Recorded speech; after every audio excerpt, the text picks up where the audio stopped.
My first encounter with the Englewood man was right here. Was right here in this very area right here. I was about 6 or 7 and we was out there. I was living in this building right here behind me. So he pulls up and he says, "Can anybody tell me how to get to Northland?" And I said, "Oh yeah, I know where that's at." And I walked up to the car, and as I walked up to the car, I looked down and all he had on was a shirt. He was completely naked. I was in this hallway.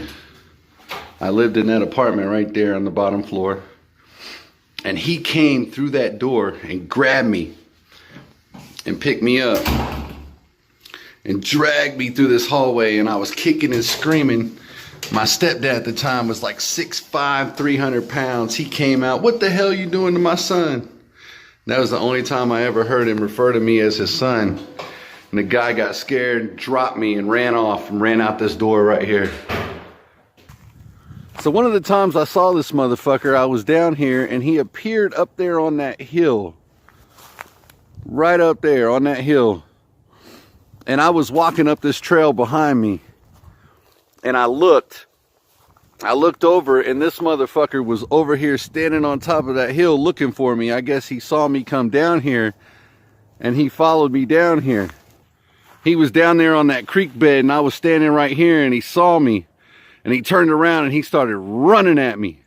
Me and my friends took off. That was like the 3rd or 4th time I would see him.